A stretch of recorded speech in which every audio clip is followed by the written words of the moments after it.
차신 줄 알고 봉독 드리겠습니다.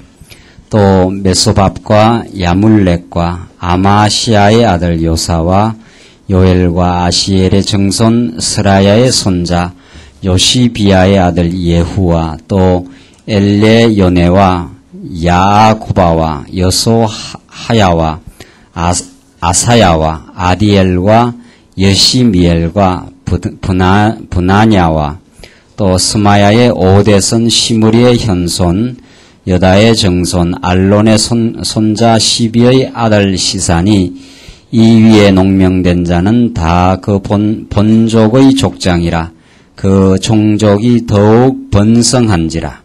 저희가 그 양떼를 위하여 목장을 구하고자 하여 골짜기 동편 그돌 지방에 이르러 아름답고 기름진 목장을 발견하였는데 그 땅이 광활하고 안정하니 이는 옛적부터 거기 거한 사람은 함의 자손인 까닭이라. 우선 40절까지 봉독 드렸습니다. 오늘은 지금 몇 주차 역대기 상하에 전개되는 이제 계보에 나타난 그 수많은 인물들, 그들이 거처하고 살아간 땅들에 대해서 지금 공부하고 있습니다.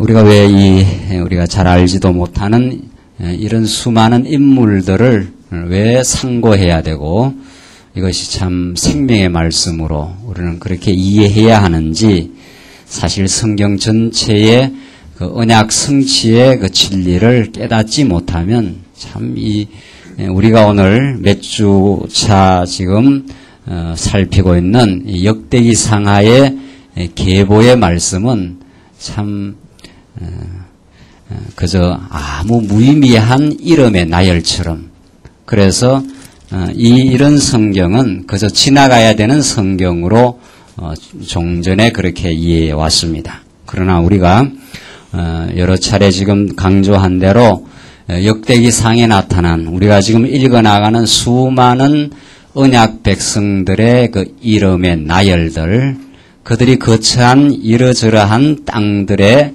경계들, 이것이야말로 하나님이 자기 언약 백성들을, 자손들을 번창시키겠다고 하시는 그 하나님의 그 뜻의 그 신실한, 구체적이고 신실한 하나님의 역사적인 사실 증거를 우리들에게 확정시켜 주심으로 하나님이 우리와 함께 살아 계시다 하는 것을 너무도 분명하게 보여주는 구체적인 증거 자료입니다.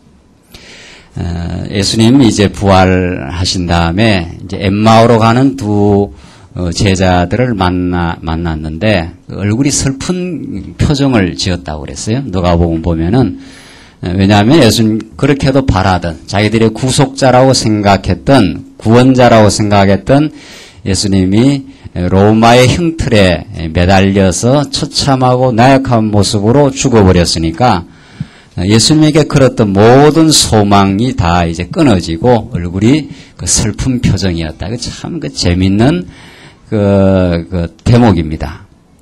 그러니까 지금 복음서 기자든지 성경에 나타난 기자들이 그 인간의 그 심리의 구조를 얼마나 잘 알고 있는지 몰라요.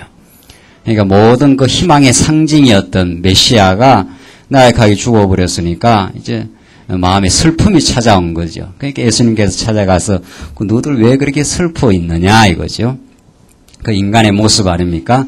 하나님이 살아계시고 예수님이 죽으셨지만 3일 만에 부활하셔서 하나님 역사를 지배하시고 모든 사망 권세를 폐하시고 지금도 언약 백성을 철저하게 보호하고 인도해 가시는 그 하나님 우리와 함께 계신다면 슬픈 표정을 지을 이유가 없는 거죠. 그 슬픔은 하나님을 알지 못하는, 또 인간이 인간 자기를 스스로가 보관하고 유지하고 해야 된다는 그 자기 연민의 발로입니다. 자기 자신을 굉장히 사랑하는, 자기를 사랑한지라 자기 이 자기의 삶을 자기가 유지해야 된다고 하는 거기서부터 슬픔이라는 어리석은 이제 태도가 나온 거죠. 그러니까 예수님께서 왜 그렇게 슬픈 표정을 짓느냐는 거죠. 어떻게 됐느냐 이리 그러니까 그 엠마오로 가는 두 제자가 지금 예루살렘에 일어난 일을 당신은 알지 못하냐. 그 예수님을 누님으로서 영안이 소위 이른바 영안이 뜨이지 않아서 예수님을 알지를 못합니다. 그래서 차에서 정말 참 선지자로 예수님이 이 땅에 오셨는데 그 대제사장들과 로마인들이 예수를 죽여버렸다. 그런데 그래서 묻어버렸는데 그러니까 지금 우리가 걸었던 모든 소망이 다 끝나버리지 않았느냐 이 말이죠. 그런데 어떤 여자들이 가서 예수님 살았다고 하는 그런 놀라운 소식을 전해 들었다. 그런데 그런 예수를 우리가 지금 보지 못했다. 예수님이 지금 바로 앞에 두고 하는 이야기예요. 그게 누가복음 마지막 장에 하는 그 말씀인데 그것도 아주 슬픈 표정을 짓고 하는 거죠. 예수님 뭐라 그랬습니까? 그 두 제자에게 이 미련하고 선지자의 말한 것을 드디 믿는 자여 이렇게 말해요. 왜 미련하냐 이거죠. 왜 그렇게 내가 살아있을 때 얼마나 내가 고난을 받고 다시 살아나야 할 것을 누차 너희들에게 증거해 주었는데 당연히 메시아로 오셨으니까 예수님 고난 받아야 되고 십자가에 죽어야 되고 다시 살아나리라고 내가 말해줬지 않았는가? 이거 벌써 구약의 무수한 선지자들이 그렇게 예언을 했고 내가 참 선지자로 와서 너희들에게 지금 무수히 증거해 줬는데도 너희들이 지금 슬픈 표정을 짓고 있다는 거예요. 오늘 여러분과 제가 또 슬픈 표정 짓고 있는 분이 있는지 몰라요. 그래서 가장 답답하고 왜 이렇게 일이 안 풀려가고 뭔 일이 잘 보이질 않고 그럴 수가 있는 거거든요. 예수님이 하시는 그 선지자의 음성이 그래요. 미련하고 선지자들이 한 말을 드디 믿는 자여 하면서 예수님께서 구약 선지자의 글과 율법 모든 구약의 성경을 통해서 자세히 설명하시니라 이렇게 그 중요한 건 참 자세히 설명한다는 말이 나와요. 그러니까 그 엠마오로 가는 길에서 잘 깨닫지 못하고 더디 믿어요. 하나님 살아계시다는 게 너무 분명하게 성경에 나타나고 우리의 삶을 지배해 나가시는데도 염려가 많고 슬픈 기색이 많고 그런 거거든요. 그러니까 예수님께 나타나서 구약 말씀을 통해서 자세히 설명하시니라. 오늘 오후 누가복음에 말씀 공부해 보면 그게 나와요. 자세히. 참 그 중요한 예수님의 가르침이거든요. 왜 우리 역대기 상하에 이렇게 무수한 자손 언약 성취를 땅 언약 성취를 그리고 통치 언약 성취를 우리가 또 이 아침 하나님께서 우리를 이 귀중한 시간에 불러 모으셔서 참 알지도 못하는 이름들, 그 수많은 그 이름들을 우리가 또 읽고 해야 되느냐면 하나님께서 우리가 하여금 자세하게 우리에게 깨닫게 하셔서 믿음을 주시려고 확신을 주시려고 잘 믿지를 못하니까 우리는 이 육신의 눈은 영안이 띄어지기 전에 그 두 제자가 그랬듯이 예수님이 지금 부활해서 나타났는데도 그 예수님을 알지 못해요. 알지 못하고 그렇게 어리석게 하나님을 의지하지 못하는 삶이 우리 육신의 소욕 가운데 많거든요. 그러니까 오늘 하나님 우리를 부르셔서 지금 아담으로부터 아브라함, 그다음 이제 다윗까지 이어지는 아브라함의 자 이삭, 야곱으로부터 12지파가 무수하게 번창되어가는 이 자손 번창의 섭리. 하나님께서 자손을 번창케 하시겠다. 아담에게도 약속했고 그 언약을 아브라함에게 이제 재확인시켜서 수많은 자손을 번창시키고 그 자손들이 살아가야 될 그 땅, 자손 번창과 땅 정복의 역사를 하나님께서 해 주신다고 한 약속대로 그대로 아브라함 이후 다윗까지 천년의 세월 하나님께서 그대로 그 언약을 이루어 가셨다는 것을 우리들에게 이 수많은 자손들의 이름을 열거하면서 우리에게 자세하게 그렇게 알려줘요. 그러니까 하나님은 우리라고 막연히 그냥 하나님 믿으라고 하는 것이 아니라 이 수많은 언약 계보들의 그 자손의 이름을 읽어나가면서 하나님은 내가 분명히 살아있지 않느냐, 내가 자손을 번창한다는 대로 그대로 역사적 사실로 이렇게 번창해 주었지 않느냐, 내가 너희들을 지금 지배하고 지금 역사를 이루어오지 않았는가. 다윗 유다 지파에서 왕의 홀이 떠나지 아니하고 치리자의 지팡이가 그 발 사이에서 떠나가지 않겠다고 이미 유다에게 이미 아브라함 1000년 전이에요. 이게 다윗 이 시대 이전. 그렇게 하나님이 약속한 대로 유다 자손을 번창시켜서 유다 지파에서 난 베냐민 지파에서 난 사울왕을 패버리고 다윗 지파에서 난 유다 지파에서 난 다윗을 왕으로 세워서 이 다윗 왕국을 수립해 주지 않았느냐 하는 것이 지금 역대기 상하의 그 당대 기자들에게 그 당대 그 독자들에게 지금 이걸 읽혀주고 있는 거죠. 이게 이제 돌아와서 한 이야기예요. 돌아와서 이 나라를 반드시 수립된 나라, 망한 것 같았지만 하나님께서 세워주시고 이 나라를 영원히 계승시켜 가시겠다. 이런 하나님 살아계심에 대한 구체적인 증거 자료를 대어서 더디 믿는 우리들, 참 더디 믿어요. 이렇게 말씀드려도 또 나가면 또 염려도 하고 걱정도 하고 보이는 역사 현장에서 하나님 안 보인다고 생각하면서 사람도 의지하고 염려도 하고 걱정도 하고 자기가 한다고 착각도 하고 그래서 오만하기도 하고 이런 우리들에게 하나님께서 이 복된 말씀을 증거해 주므로 아무도 의지할 자가 없다. 오직 하나님만이 역사의 주관자시고 그 언약대로 이렇게 생생하게 역사를 이루어주지 않았느냐 하는 걸 우리에게 보여줘요. 이렇게 구약 역사를 통해서 생생한 역사를 보여주는 것은 그 구약의 모든 역사가 메시아를 통해서 이루어지고 메시아를 통해서 이루어졌고 다시 성령을 통해서 지금 오늘날 교회의 백성으로 하나님의 언약 백성, 영원한 천국의 백성으로 지금 삼아서 여러분과 저의 삶을 지금 주관하고 있다는 걸 지금 확정시켜줘요. 자, 그래서 지금 오늘 이 본문의 말씀을 읽으면서 이게 수면제가 아니라는 거죠. 예, 우리의 슬픈 마음들, 우리의 지금 염려하고 있는 생각들, 어리석은 생각들, 그 모든 생각을 잠재우고 이제 하나님이 살아계심을 보여주는 생생한 살아있는 말씀이 오늘 지금 역대기 상하의 말씀입니다. 그래서 봉독드린 대로 이 본문 말씀이 우리 지난 시간까지는 다윗 이전의 계보, 그 다음 지난 시간 마지막 부분은 거의 다윗 이후의 계보가 나오면서 12족장들의 족보가 쫙 나옵니다. 그게 4장 24절로부터는 세 지파의 계보, 그 다음 4장 5장이 그러하고 6장이 여러분들 교환 보시는 대로 6장이 레위 지파의 계보고 그 다음 7장 8장 기타 이사갈, 베냐민, 납달리, 에브라임, 아셀, 베냐민 쭉 해서 그 12지파의 계보가 지금 밝혀지고 있습니다. 오늘은 다 안 읽으랍니다. 지난주까지 워낙 많이 읽었으니까 쭉 읽어나가면서 맥만 잡아서 하나님이 이렇게 많이 자손을 12지파의 자손을 번창시키겠다고 한 약속대로 이 자손들을 번창시켜 갔다 하는 것이 쭉 나와 있습니다. 자손뿐만이 아니라 그랬지 않았어요? 그 땅도 정복했다는 거 아닙니까? 하나님께서 그 39절을 보십니다. 38절만 다시 보세요. 이 위에 농명된 자는 다 그 본족의 족장이라 그 종족이 더욱 뭐라 그랬습니까? 번성한지라. 번창 다 같은 말이죠. 하나님이 자손을 번성하게 하신다 한 대로 이렇게 번창되지 않았는가?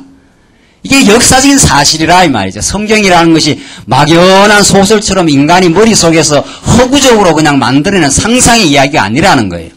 그 상상의 이야기가 만들어낼 수 있지 않아요? 옛날에 이러이러한 일이 살았더라 해서 상상의 이야기가 아니라 하나님이 자손을 번창하신다 하신 대로 이렇게 역사적 사실로 이렇게 번성을 시켰다 이 말이죠. 그러니까 우리에게 믿어지는 거예요. 더디 믿는 자들이니까 우리가 워낙에 더디 믿는 자들이니까 이렇게 구체적인 증거를 많이 갖다 대면서 하나님이 이래도 안 믿겠느냐 이 말이죠.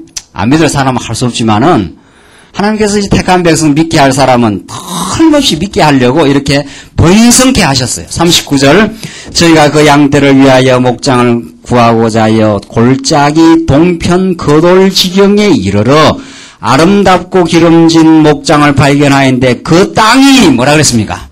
광활하고 안정하였으니 이는 옛적부터 거기 거한 사람의 함의 자손인 까닭이라. 그 땅이 광활하고 안정된 그러니까 자손 번성했지 않았어요? 자손 번성. 두 번째는 하나님이 땅을 정복한다 한 대로 이스라엘 백성들 땅 정복한다 한 대로 12지파에게 하나님께서 다 땅을 이렇게 나누어줘요. 요단 동편 2지파 반, 나머지 지파들에게 쭉 땅을 정복해 하신 그 하나님. 약속대로 그 땅을 정복해 하신 하나님의 섭리를 우리에게 가르쳐 주시는 거죠. 그러니까 여러분과 저는 이런 구약의 말씀이 예수 그리스도를 통해서 영원한 천국의 땅을 이미 정복한 거예요. 우리가 예수 믿음으로 우리 마음속에 천국이 정복되고 영원한 천국이 정복될 것을 우리가 그렇게 믿어지도록 그렇게 하나님이 지금 역사를 하신 겁니다. 5장 한번 넘어가 봅시다. 5장은 이제 르우벤 지파입니다. 우리 앞에가 시몬 지파였는데 르우벤 지파 5장 1절 이스라엘의 장자 르우벤의 아들들은 이러하니라. 르우벤은 장자라도 그 아비의 침상을 더럽게 하였으므로 장자의 명분이 이스라엘의 아들 요셉의 자손에게로 돌아갔으나 족보에는 장자의 명분대로 기록할 것이 아니니라. 이러면서 나오죠. 유다는 형제보다 뛰어나고 주권자가 유다로 말미암아 났을지라도 장자의 명분은 요셉에게 있으니라. 이스라엘의 장자 르우벤의 아들들은 한옥과 발로와 헤스론과 갈미요. 요엘의 아들은 스마나요. 그 아들은 곡이요. 그 아들은 시므이요. 하면서 르우벤 지파 그 장자된 르우벤 지파의 자손들이 쭉 밝혀지고 9절 한 거 봅시다. 9절. 또 동으로 가서 가여 유브라데 강에서부터 광야 지경까지 미쳤으니 이는 길르앗 땅에서 그 생축이 번식함이라. 사울 왕 때에 저희가 하갈 사람으로 더불어 싸워 쳐 죽이고 길르앗 동편 땅에서 장막에 거하였더라. 자, 이게 르우벤 지파입니다. 르우벤 지파. 르우벤 지파. 이게 길르앗 땅이거든요. 요단 동편 길르앗 지방에 르우벤 지파가 그렇게 머물렀더라. 이렇게 해서 하나님이 약속의 땅, 그 땅을 정복한 대로 두 지파 반은 요단강 동편에, 나머지 지파는 요단강 서편 땅에 정복하도록 하나님 이렇게 살아계셔서 확실하게 약속을 이루어주지 않았는가? 지금 살아계셔서 약속을 이루어가고 계신다 이 말이죠. 지금 오늘날 여러분과 제가 하나님의 자손으로 지금 번창돼 가는 거 아니에요? 우리 광야기 시작할 때 우리 하나님의 택한 백성들 이렇게 많지 않았거든요. 처음 시작할 때. 지금 배 이상으로 다 늘어났지 않았어요? 뭐 숫자 자체가 중요한 건 아니지만은, 그러나 일단 하나님의 백성들이 지금 자꾸 하나님 택한 백성들 자꾸 복음의 소식이 전파되어 가면서 하나님 불러 모으시고 자손이 자꾸 번창돼 가요. 신약시대 때도.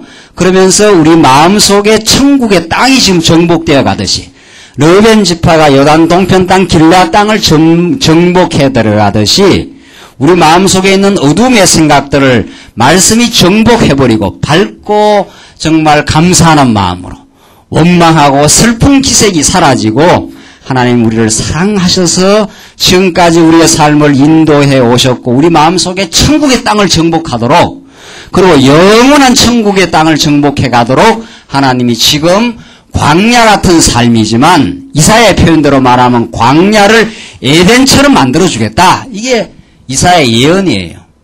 그러니까 실제 삶은 광야의 거칠은 땅을 가지만 우리의 마음은 천국의 에덴 같은 우리의 마음으로 옥토로 우리를 만들어 주시겠다는 약속이 지금 이루어가고 있지 않아요? 이 말씀 듣지 못했을 때 다 자기 욕심대로 사는 거예요. 자기 욕심대로 자기 영광 위해서. 그러니까 그 마음속에 감사와 기쁨이 있을 택이 있나요? 욕심을 더 못 채워서 그냥 안달이니까 그게 우리 옛사람의 소욕이거든요. 참 하늘에 평강이 없어요. 조금만 사회 경기가 안 좋아져도 이거 큰일 났다. 조금만 병이 들어도 그냥 죽을까봐. 이게 다 염려, 걱정들이거든요. 근데 하나님의 말씀이 우리에게 증거되면은 하나님이 창세 전에 하나님이 작정하신 뜻이 있어서 이 시대에 우리를 이 땅에 보내시고 이 말씀을 듣게 하시고 하나님이 정한 대로 지금 끌어가시면서 하나님이 우리의 주권자가 되셔서 지금 하나님의 자녀가 되게 하고 천국 땅을 정복하도록 역사해 가신다. 이 길르앗 땅을 하나님께서 약속대로 이것 대적들이 얼마나 강한 대적들이 있어. 바산왕 옥이라든가 이 대적들이 우글우글 기다리는 땅이었습니다. 이스라엘 백성들이 어떤 존재입니까? 여기 가데스 바냐에 왔을 때, 여기에 왔을 때 정탐꾼을 보내놨더니만 다 죽는다는 거예요. 우리가 보기에도 우리는 메뚜기처럼 저 땅의 백성들이 굉장히 강팍하고 강한 세력들입니다. 정복할 수 없는 땅들이에요. 그러니까 하나님께서 정복할 수 없어 보이는 땅을 하나님의 능력으로 정복하게 하셔요. 하나님의 능력을 보여주기 위해서 그 땅에 대적들을 두시고 하나님의 능력으로 그 땅을 정복하게 하신 하나님이 그 은혜의 섭리가 이스라엘 백성들에게 있었던 것처럼 우리에게도 우리가 정복할 수 없어요. 우리의 욕망 다 이거 없이 할 수가 없는 거예요. 다. 하나님께서 어두운 죄악 가운데 가둬놨기 때문에 하늘의 신령한 복을 깨달아야 하나님 우리를 얼마나 사랑하심을 깨달아야 그때라야 우리에게 주어진 것으로 감사하고 마음의 평강을 얻습니다. 욕망이 우리를 놓아주질 않아요. 욕망이 하늘의 진리를 깨달을 때라야 거기에서 노임을 받아 해방을 얻어요. 그래서 우리는 가나안 땅을 정복해 가듯이 우리 마음에 천국을 정복해 들어가는 하나님의 언약 성취의 섭리가 지금도 살아계서 있다는 거죠. 그러니까 지금 구약의 역사는 이걸로 끝난 게 아니라 메시아로 이루어지고 지금 신령하게 계속 이루어지고 있는 거죠. 그래야 이 말씀이 신령한 하나님의 말씀으로 다가오죠. 우리는 알지도 못하는 이름들 쭉 나열하고 우리는 정복하지 않은 땅들만 쭉 나열해놨으니까 재미가 없는 거 아니에요? 목감 땅을 한 200평이나 한 2000평을 정복을 해준다든가 이래야 눈이 번쩍 띄일 건데 말이죠. 눈이 하나도 안 띄인 거예요. 그러니까 그게 워낙 밝으니까 우리는 그쪽으로는 밝고 세상적으로는 밝고 신령한 것으로는 더디니까 하나님이 살아계신다 해도 그건 굉장히 더뎌요. 그래서 살아계신다 했다가 또 염려한 대로 돌아가고 세상 건 얼마나 밝은지 몰라 우리가. 거기에 대해서는 막 기가 막히게 머리도 돌아가고 그게 우리 인간이거든요. 그런 우리가 무슨 수로 하나님을 믿겠어요? 하나님 안 믿어요 우리. 그냥 놔두면은 예수님 제자들 그렇게 3년을 따라다녀도 예수님께서 내가 죽었다가 다시 살아나야 하리라 했는데도 지금 예수님 돌아가시는 거 보면 아하 예수님이 살아나시겠구나 이렇게 믿어야 되는데 안 믿잖아요. 그러니까 예수님이 그 두 제자 붙들고 이 답답한 친구들아 지금 그런 거 아니에요? 그래서 내가 너희들을 믿게 해주겠다. 이 성령을 보내서 믿게 해주고 자세하게 설명을 해주겠다. 그래서 하나님께서 여러분과 저에게 이 성경을 특히 역대기상하 이 자세한 이야기들을 지금 읽어요. 지금 제가 힘만 있으면 다 읽었으면 다 좋겠는데 조금 이제 윤곽만 잡고 집에 가서 읽으십시오. 집에 가서 자세히 읽어요. 맞다. 르벤 지파는 여기에 살고 므낫세 지파 여기에 살고 갓 지파 여기에 살고 뭐라 그랬습니까? 또 잊어버렸네. 아납스겔인가 있었는데 아셀 지파, 납달리 지파, 유다 지파 이렇게 다 하나님이 정복하라 하신 대로 그 땅을 정확하게 정복해 주신 하나님이다. 그러니까 하나님이 믿음의 분량도 우리의 삶의 여건도 하나님이 정한 대로 그대로 줬어요. 정한 대로. 더 이상 가질 수도 없고 더 안 가질 수도 없어요.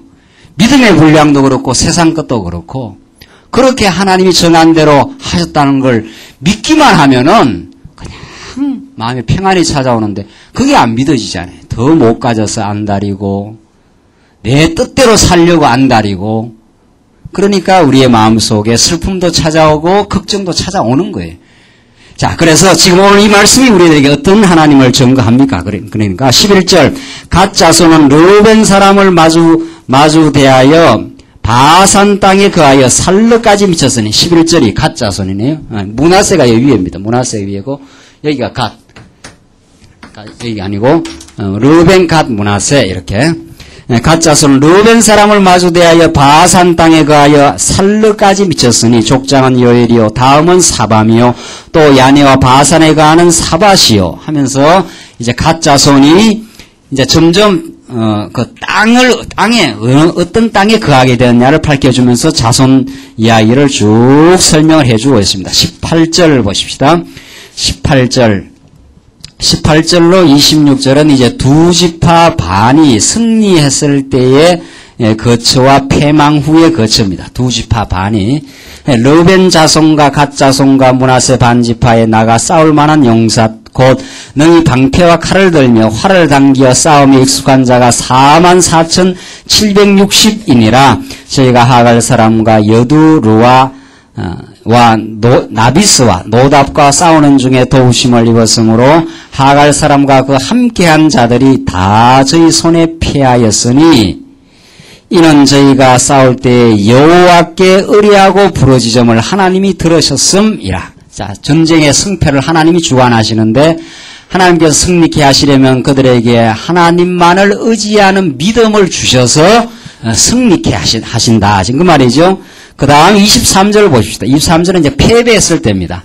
므낫세 반지파 자손들이 그 땅에 가여 번성하여 바산에서부터 할 헤몰 헤르몬과 스닐과 헤르몬 산까지 미쳤으며 그 족장은 에셀과 이시와 엘리엘과 아스리엘과 예레미야와 호다위야와 야디엘이라 다 용력이 유명한 족장이었더라. 저희가 그 열조의 하나님께 범죄하여 하나님이 저희 앞에서 멸하신 그 땅 백성들을 간음하듯 섬긴지라. 하나님을 섬기는 게 아니라 우상들을 섬긴 거죠. 그러므로 이스라엘 하나님이 아수르 왕 불의 마음을 일으키시며 아수르 왕 디글랏 빌레셀의 마음을 일으키시매 아수르의 왕의 마음을 하나님께서 주장을 하셔요. 하나님께서 그러니까 하나님이 이스라엘 백성들의 마음뿐만 아니라 아수르 왕 불의 마음을 일으키신다는 거 아니에요. 자, 이렇게 하나님이 언약 성취를 해가는 가운데 이스라엘 백성들을 자손을 번창케 하고 땅을 정복해 가는 가운데 하나님은 대적을 들어서 이스라엘 백성들을 교육시키고 그들을 때로는 승리케도 하시지만 때로는 패배하기도 하시면서 하나님이 역사를 주관하신다 하는 걸 이렇게 잠깐 보여주는 거죠. 이 자손 계보 사건 안에 이 참 의미가 있어요. 그러니까 지금 하나님께서 아담 혹은 아브라함 이후 다윗에까지 1000년의 역사, 이제 구약 이스라엘 백성의 역사로 보면 이 자손이 계속 번창하고 땅을 정복하고 그 다음에 이제 통치의 역사가 일어나지 않습니까? 이러하면서 자손 계보를 밝혀주면서 잠깐 이스라엘 백성들의 승리와 패배의 모습을 보여주면서 아수르 왕에 의해서 너희들을 내가 치면은 다 패배한다. 그리고 이제 메소포타미아 그 지역에 이제 거하게 한다 하는 것을 잠깐 보여준 것은 장차 다윗 왕이 이제 등장해야 너희들이 그 땅에서 패배하지 않고 승리하게 된다는 그 하나님의 섭리를 암시적으로 지금 보여주는 거죠. 이제 이 지금 역대기 상하가 통치 언약, 다윗 왕조를 지금 수립해가는 하나님의 역사니까, 그러니까 너희들의 전쟁의 승리와 패배가 현상적으로 보면 이스라엘 백성들의 믿음과 불순종에 달린 거죠. 현상적으로는. 그렇잖아요. 이스라엘 백성들이 하나님을 의뢰하니까 승리했고, 이스라엘 백성들이 하나님을 의뢰하지 않고 우상을 섬기며 불신앙하니까 패배했다. 요렇게 돼 있어요. 현상적으로. 성경을 현상적으로만 보면은 틀림없어요. 그리고 현상적으로 맞아요. 하나님을 의뢰하면 우리 마음속에 늘 승리와 기쁨이 있고, 하나님을 하나님답게 모르며 불신앙하니까 늘 패배가 있는 거죠. 그렇게 되면 패배가 있는 거죠. 그러나 이 모든 걸 하나님이 주관하셔요. 이 모든 걸. 승리와 패배 자체가 중요한 게 아니에요. 우리는 늘 승리도 하고 때로는 패배도 하지만 승리와 패배를 합력해서 하나님 여호와이심을 깨닫게 하는 게 하나님의 목적이거든요. 그래서 지금 이런 과정을 잠깐 보여주면서 장차 다윗 왕이 와야 참 그 땅에서 승리해 갈 수 있다는 것을 보여줘요. 너희들의 능력은, 너희들은 하나님을 믿지 않기 때문에 패배할 수밖에 없지만 다윗 왕을 이제 보내주시겠다 하는 그 암시를 지금 보여주고, 그 다음 6장 보십시다. 6장은 이제 레위 지파입니다. 이 중요한 지파거든요. 다 12지파 다 중요하지만 그 중에 특별히 레위 지파가 이제 제사장 지파이기 때문에 이게 6장 굉장히 깁니다. 레위 지파 자손들을 쭉 밝히면서 이게 제사장 지파로서 성전 일을 감당하는 자, 남쪽 유다 백성들의 그 생명줄이 되는 성전 일을 감당하는 제사장 지파이기 때문에 이들을 길게 밝힙니다. 조금만 보십시다. 6장 1절. 레위 아들들은 게로손과 그핫 그핫과 무라리요. 그핫의 아들들은 아므람과 이스할과 헤브론과 우시엘이요 하면서 쭉 밝혀나갑니다. 그 다음 보십시다. 16절 한번 봅시다. 16절 레위의 자손들은 게르솜과 그합과 무라리며 하면서 또 하나하나 밝혀나가고 조금 지나가 봅시다. 조금 이제 그래서 레위 자손들을 쭉 지금 밝혀 나가면서 49절 한번 보십시다. 49절 그 레위 자손들이 어떤 일을 하는가 봅시다. 아론과 그 자손들은 번제단과 향단 위에 분향하며 제사를 드리며 지성소의 모든 일을 하여 하나님의 종 모세의 모든 명대로 이스라엘을 위하여 속죄하니 나오잖아요. 이게 레위 자손들이 하는 일입니다.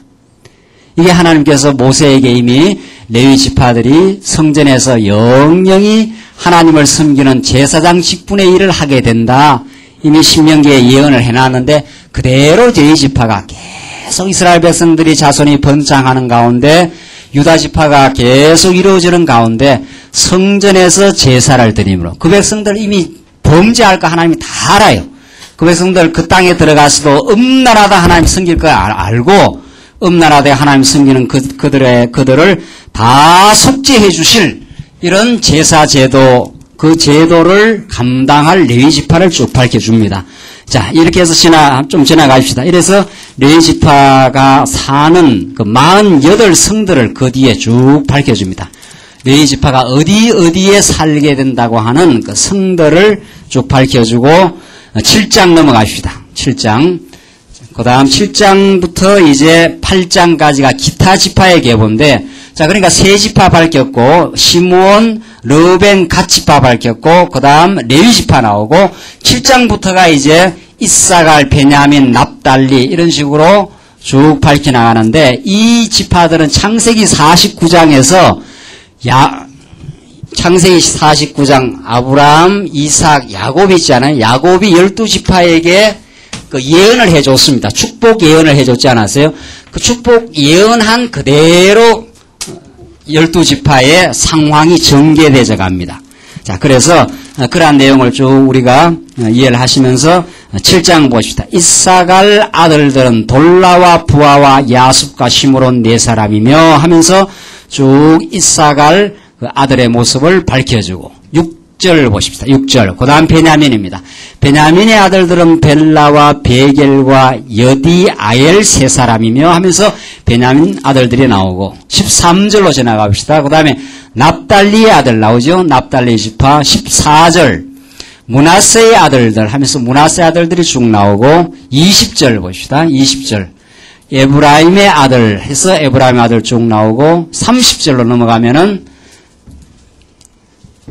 30절 아셀의 아들들 나오죠. 아셀의 아들들 이렇게 해서 7장이 아셀의 아들들 가지고 8장 봅시다. 8장 베냐민의 낳은 자는 맏아들 8장 1절 나오지 않습니까? 베냐민 지파입니다.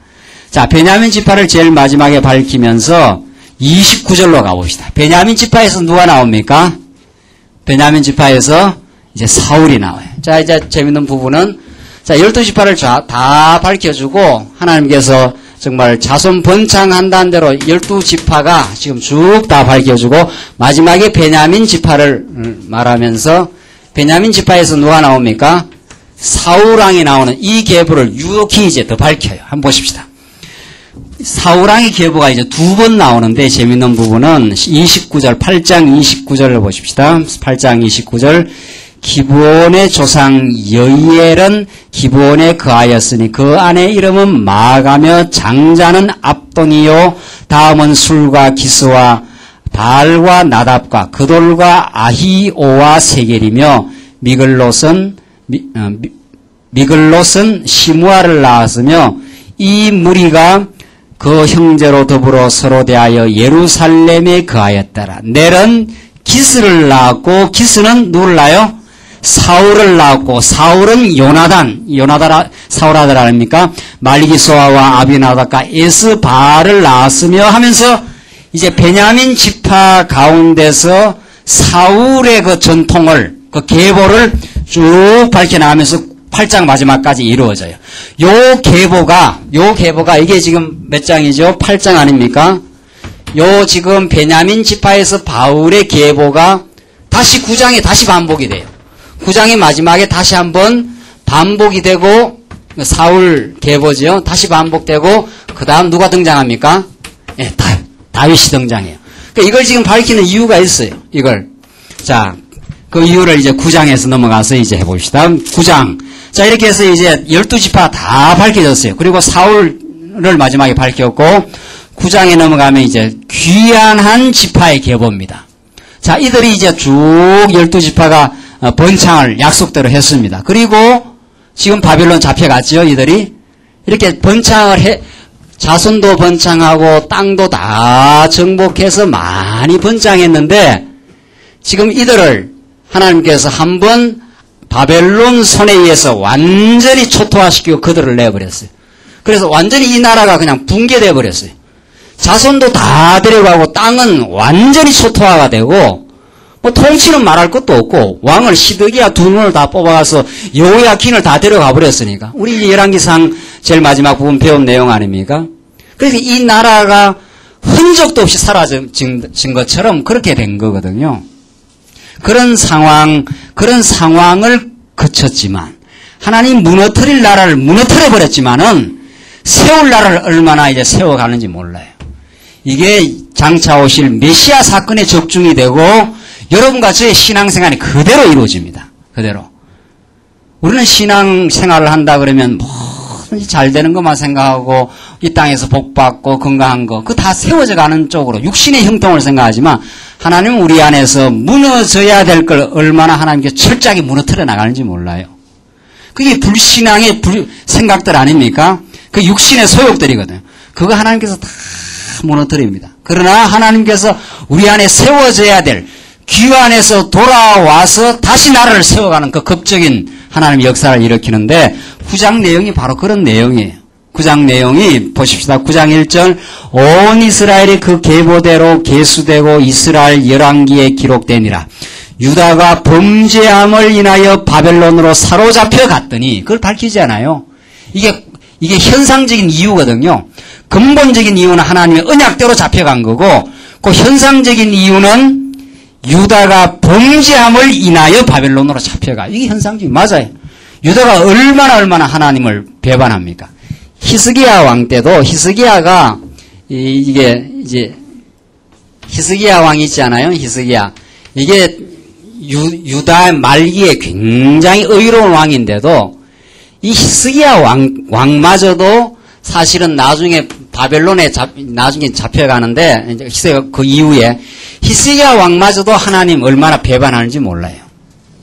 하나님을 의심을 하고 아수르가 막 쳐돌려고 그러니까 히스기야하고 그 방백들이 애굽으로 내려가서 살려달라고 지금 구원 요청을 하고 그럽니다.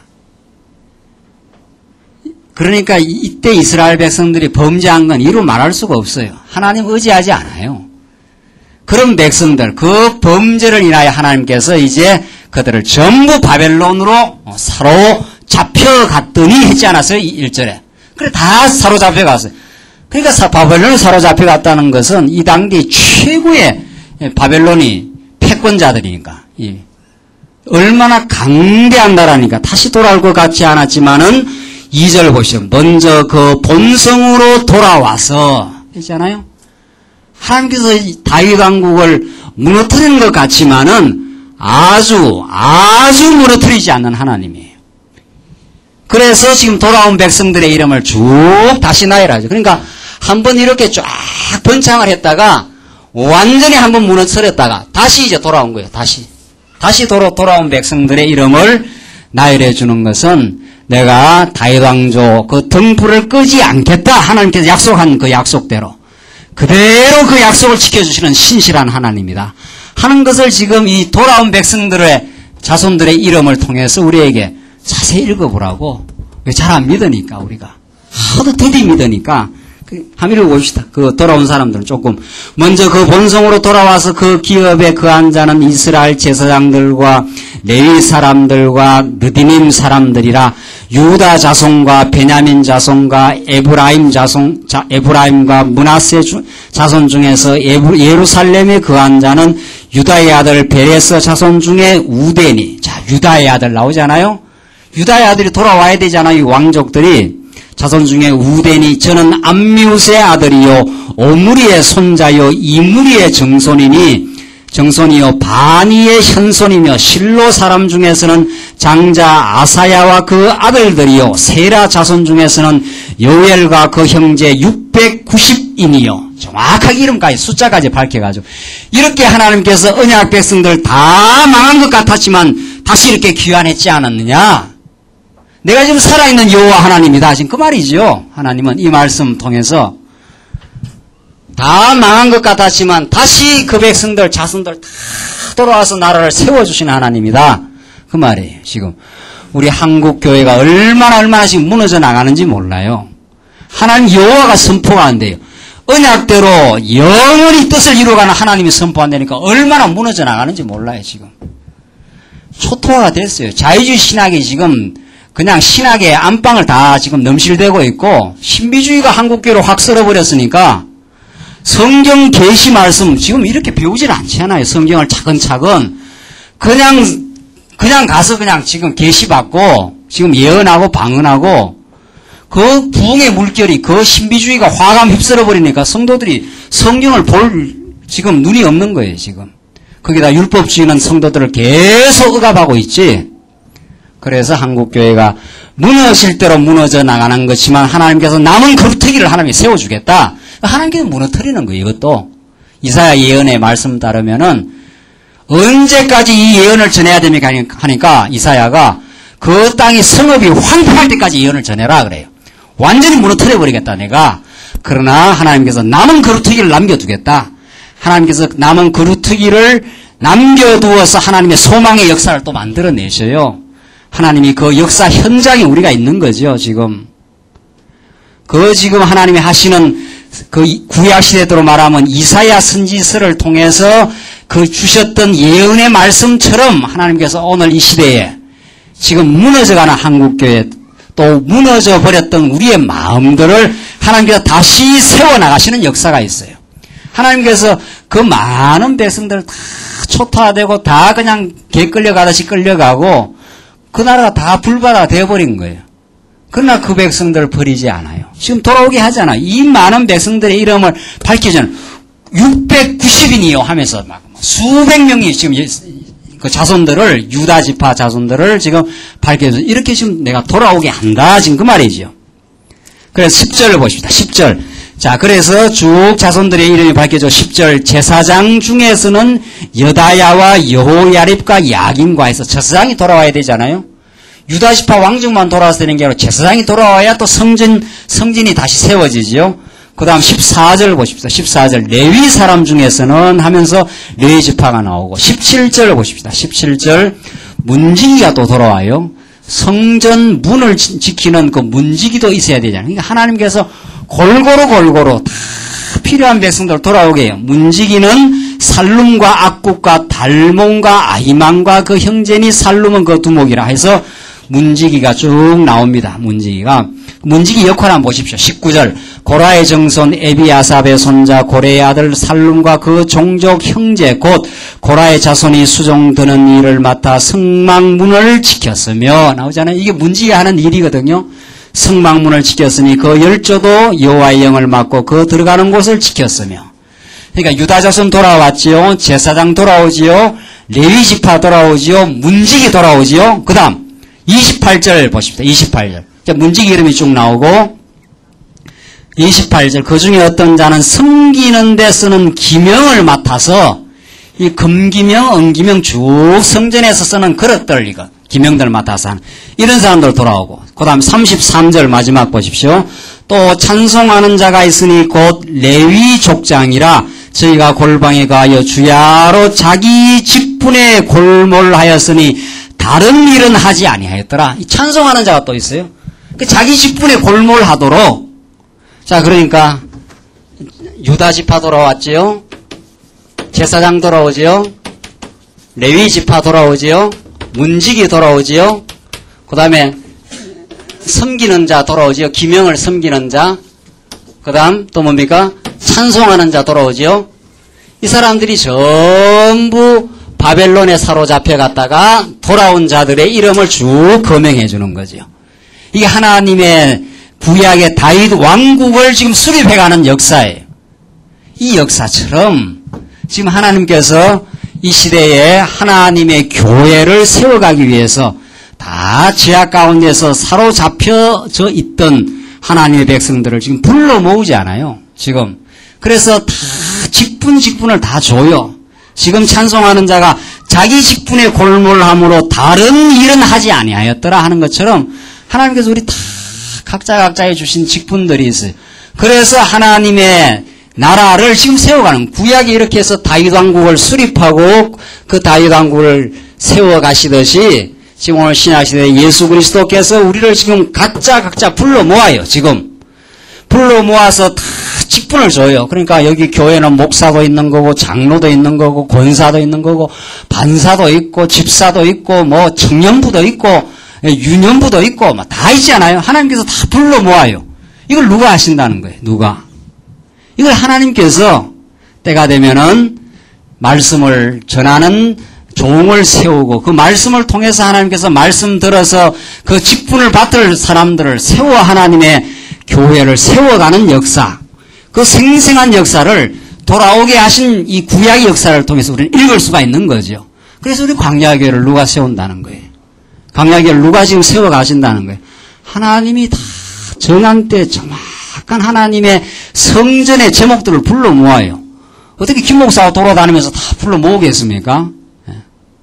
이 교회에 목사할 사람 다 하나님께서 정해져 있고, 이 교회에 장로할 사람 정해져 있고, 권사할 사람 정해져 있고, 집사할 사람 다 그때 필요한 인재를 불러 모아요.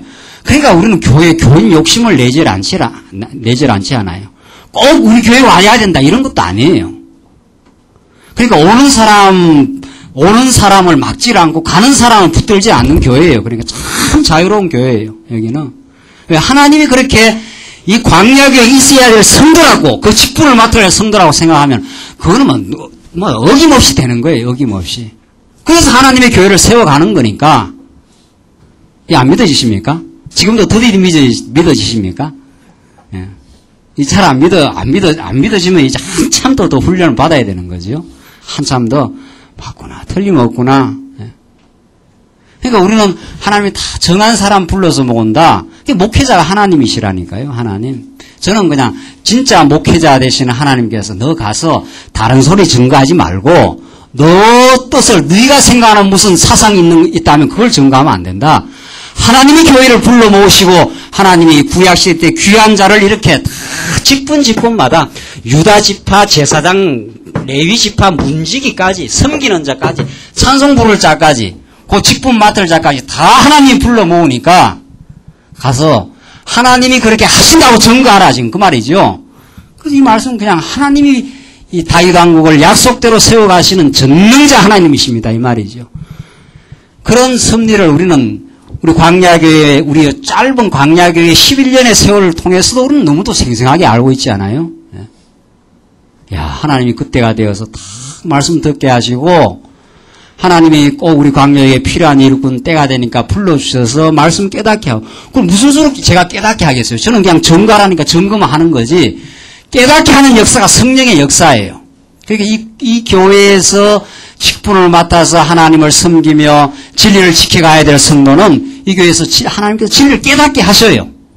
그래서 이쪽으로 오게 하시고 또 아니면 또 아니게도 하시고 그걸 사람이 조정을 못해요. 그래서 교회는 정말 순수하고 거룩한 곳이에요. 이런 감각을 우리가 깨닫고 나면은 모든 사업이나 가정생활도 마찬가지인 거죠. 하나님께서 꼭 필요한 사람들 불러주고 내한테 꼭 필요한 사람 만나게 하시고 우리 일을 하게 해가시는 하나님의 섭리를 깨달으면 그게 이제 신령한 눈이 떠지는 거죠. 신령한 눈이. 자, 이래서 하나님은 지금 귀한의 역사를 통해서 그 많은 직분을 가진 자들을 불러 모아서 다윗 왕국을 하나님이 약속대로 세워주신다 하는 거죠. 그 다음 35절 보시면은 35절로 9장 마지막 절은 이게 지금 재밌는 부분인데 35절로부터 이제 마지막 절 여기서 다시 사울의 계보가 다시 반복이 돼요. 자, 사울 앞에서 우리 8장 29절하고 똑같아요. 8장 29절. 8장 29절 다시 한번 보십시오. 8장 29절 기브온의 조상 여이렐 이렇게 나가지 않았어요? 8장 29절 찾았습니까? 그리고 지금 9장 35절 다시 보십시오. 기브온의 조상 여이렐 또 나오지요? 여기 이제 사울의 족보를 다시 빼가지고 지금 밝혀요. 자, 이게 이제 제가 말씀드린 대로 8장에서도 말하고 8장에서도 베냐민 지파의 자손 가운데 사울이 생겼다. 그리고 9장에서 사울 족보를 지금 다시 말하고 있지 않아요? 사울 족보를. 자, 그렇게 말하는 이유가 있어요. 그거 다 읽고 한번 설명해 봅시다. 35절. 기브온의 조상 여이엘은 기브온에 거하였으니 그 아내의 이름은 마가라. 그 장자는 압돈이요. 다음은 술과 기스요. 바알과 넬과 나답과 그돌과 아이오와 스가랴와 미글롯이며 미글롯은 시므암을 낳았으니 이 무리도 그 형제로 더불어 서로 대하여 예루살렘에 거하였더라. 넬은 누굴 낳아요? 기스를 낳았고 기스는 사울을 낳았고 이거 그러니까 앞에서 베냐민 지파 가운데 사울 족보인데 다시 지금 한번 재탕을 하는 거죠. 쉽게 말하면. 그러니까 이 반복하는 게 의미가 있어요. 성경에서는. 이게 의미 있는 반복이라는 거죠. 그러니까 강조를 할 때라든가 뭐 중요한 거 할 때 여러분들도 그래 하잖아요. 중요한 거 무슨 이야기할 때 한 번 해도 될 걸 갖다 다시 반복하는 것은 굉장히 이게 의미 있는 반복인데 그래서 사울을 낳았고 사울은 요나단과 말기수아와 아비나답과 에스바를 낳았으며 요나단의 아들은 요나단이 사울 아들 아닙니까? 무립바알이라 무립바알이 미가를 낳았고 미가의 아들들은 비동과 멜렉과 다리아와 아하스며 아하스와 야라를 낳았고 야라는 알레멕과 아스마웻과 시므리를 낳았고 시므리는 모사를 낳았고 모사는 비느아를 낳았으며 비느아의 아들은 르바야요 그 아들은 엘르아사요 그 아들은 아셀이며 아셀은 6 아들이 있으니 그 이름은 아스리감과 보르구와 이스마엘과 스아랴와 오바댜와 하난이라 아셀의 아들들은 이러하였더라. 이러면서 지금 이 사울의 족보를 앞에서 말했던 사울의 족보를 말하면서 10장으로 넘어가는 거거든요. 그래서 10장이 뭡니까 이제? 이게 지금 이렇게 돼 있어요. 지금 역대기 상하는 다윗 왕국의 수립을 지금 말해주면서 지금 족보를 말하고 있거든요. 지금 앞부분에서. 그러니까 앞부분, 지금 역대기 상이 다윗 왕국을 하나님의 언약대로 그대로 수립을 한다. 뭐를 보면 알 수 있는가 하면 족보를 봐라. 이 계보를 보면은 하나님이 아담에게 혹은 아브라함에게 약속한 그대로 그 자손이 번창하는데 특별히 유다 지파의 자손을 많이 부각을 시키면서 지금 12지파를 밝혀 나갔지 않았어요? 근데 그 족보의 마지막 부분에 사울 왕의 족보를 지금 밝혀요. 그러면서 사울의 역사가 지금 마지막 부분 나오는 거거든요. 그래서 사울 왕의 족보를 한번 밝혀주는 것은 베냐민 지파에서 난 사울은 진짜 왕이 된다 안 된다? 이게 안 된다는 거예요. 그러니까 성경에서 이런 극적인 대비를 시켜요. 이 사울 왕은 인간들이 세운 왕이거든요. 인간들이 세운 왕. 우리도 이방 대적들처럼 왕이 있으면 참 좋겠다. 이래서 왕한테 하나님한테 우리도 왕을 달라 그러니까 하나님께서 너희들이 원하는 왕, 너희들의 요구대로 왕을 세우면 그 왕이 너희들을 압제를 한다.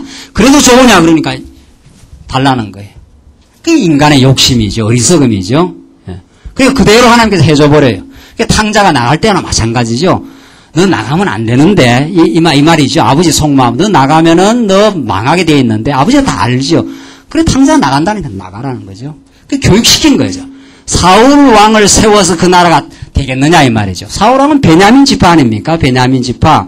그 인간들의 요구대로 하나님께서 들어줘 버려요. 왜? 그래야 그 왕이 그들을 통치할 수 없다는 걸, 그들을 안정되게 통치할 수 없다는 걸 뼈저리게 깨달아야 되니까. 뼈저리게. 그래서 지금 사울 왕을 세워서 다윗 왕 이전에 사울 왕이 딱 등장하니까 사울이 얼마나 덩치가 좋습니까? 구약에는 이게 전쟁을 잘해야 되니까 육신적인 전쟁을 신약에는 관계없어요. 신약은 뭐 덩치 좋거나 안 좋거나 관계없고 믿음이 좋아야 되는데 구약에는 덩치가 워낙 좋으니까 어깨 위나 하나 더 그래. 다윗은 말째 아들 조그마한 아들이거든요. 그러니까 이스라엘 백성들이 전부 사울왕을 따르잖아요. 사울이 우리를 구원해 줄 수 있다는 거죠. 그래서 지금 역대기 상하 이 마지막 부분에서 사울왕의 족보를 지금 밝히면서 사울의 마지막 종말, 사울의 멸망 사건을 지금 부분을 지금 밝힙니다. 10장 1절 한번 보시죠. 사울이 어떻게 지금 망하게 되는가. 블레셋 사람과 이스라엘이 싸우더니 이스라엘 사람들이 블레셋 사람 앞에서 도망하다가 길보아 산에서 죽임을 받고 엎드러지니라. 블레셋 사람이 사울과 그 아들들을 추격하여, 이 사울 왕과의 멸망 장면 아닙니까? 사울의 아들 요나단과 아비나답과 말기수아를 죽이고 사울을 맹렬히 치며 활 쏘는 자가 사울에게 따라 미치매 사울이 그 쏘는 자를 인하여 심히 궁급하여 자기의 병기 가진 자에게 이르되 너는 칼을 빼어 나를 찌르라. 저 할례 없는 자가 와서 나를 욕되게 할까 두려워하노라. 그러나 그 병기 가진 자가 심히 두려워하여 절겨 행치 아니하며 사울이 그 자기 칼을 취하여 그 위에 엎드러지니, 자살한 거죠. 칼 위에 막 그냥 엎드러져 버렸어요. 병기 가진 자가 사울의 죽음을 보고 자기도 칼에 엎드러져 죽으니라. 이와 같이 사울과 그 세 아들과 그 온 집이 함께 어때요? 죽으니라. 자, 사울 왕은 베냐민 지파니까 하나님이 약속대로 세운 왕이 아니에요. 이게 중요한 부분이죠. 그러니까 지금 하나님께서 다윗 왕국을 하나님이 수립하시는데 족보를 밝히면서 언약의 족보를 밝히지 않아요. 다윗 왕까지. 그러니까 하나님이 유다 지파에서 난 다윗 왕의 그 족보를 쭉 다윗 왕까지 족보를 밝히면서 그 다윗 왕 이후 물론 돌아온 자까지 그 말하면서 하나님은 유다 지파에서 왕을 세운다는 대로 그대로 다윗 왕조를 지금 세워나간다. 유다 지파에서 다윗 왕조를 세워나간다. 그러나 너희들이 세우고자 한 사울왕은 망하게 된다. 사울왕이 너희들을 통치해 줄 수가 없다. 그 말이죠. 마찬가지로 다윗보다도 장차 오실 진짜 왕, 누구를 지금 증거해요? 만왕의 왕이신 다윗보다도 월등월등 우월하신 예수 그리스도가 우리를 지배할 때라야 우리의 마음의 참 평강과 우리 안에 모든 문제가 해결이 되고 그 안에서 우리의 하나님의 통치를 우리가 느낄 수 있어요. 어떤 이 땅의 세력도 우리가 원하는 대로 된다고 해도 그것이 우리를 평강과 안정의 삶으로 데려갈 수 없다는 거죠. 그걸 우리 이 땅에서 얼마나 하는 게 체험시키는지 몰라요. 구약시대 때 사울왕을 통해서 사울왕이 어깨나 하나 더 크니까 금방 이스라엘 나라를 통치할 것 같지 않아요? 대적을 이길 것 같지 않아요? 그 또 하나님께서 처음에는 좀 이기게 한다고요? 사울이. 그러니까 막 이스라엘 백성들이 사울 우리가 왕성이 잘했다는 거죠. 그러나 조금 가지 못해서 골리앗이 등장하니까 사울이고 백성들이고 벌벌벌벌 떨어요. 벌벌. 결국은 사울이 다윗을 죽이려고 그렇게 그냥 집요하게 다윗을 죽이려고 했지만 그 일이 다윗을 점점점 믿음을 키워가는 역사를 만들어내요. 그래서 마침내 하나님이 약속한 대로 다윗 왕가가 지금 수립되는 장면이거든요. 사울이 이제 죽어야죠. 사울이 죽고 다윗 왕가가 이렇게 지금 부각되지 않느냐. 그래서 지금 사울의 족보를 마지막에 밝히면서 이 족보대로 베냐민 지파이기 때문에 하나님이 약속한 지파가 아니기 때문에 사울 왕이 유다를 다스릴 수가 없다 하는 걸 지금 보여주기 위해서 족보를 밝히고 사울 왕이 죽는 장면을 밝혀주는 거죠. 마찬가지로 예수 그리스도 유다 지파에서 난 아브라함과 다윗의 자손으로 오신 예수 그리스도가 아니면은 어떠한 세력도 우리의 영혼을 지켜줄 세력이 없어요. 우리는 그 안에 있어요. 이제는 그 안에서 영원히 우리가 보호를 받고 구약의 다윗 왕국이 수립되었던 것처럼 하나님께서 이 시대에 하나님의 교회를 세워가시고 하나님이 지금 지켜나가셔요. 하나님이 우리 교회를 지켜가기 위해서 우리의 모든 삶도 지금 하나님의 뜻대로 지켜가신다는 것을 지금 생생하게 이 구약의 역대상의 족보는 우리에게 밝혀주고 사울 왕과의 멸망 사건을 통해서 우리 안에도 멸망되어야 될 것들, 우리 안에 없어져야 될 것들, 불신앙을 하나님께서 없애게 하시고 오직 다윗 왕보다 더 우월하신 예수 그리스도 한 분을 지금 부각을 시켜요. 우리 다음 시간 하겠는데 14절 한번 보세요. 마지막 10장 14절 읽고 오늘 마치겠습니다. 10장 14절 여호와께 묻지 아니하였으므로 여호와께서 저를 죽이시고 이 사울을 죽인 거예요. 그 나라를 이새의 아들 누구에게? 다윗에게 돌리셨더라.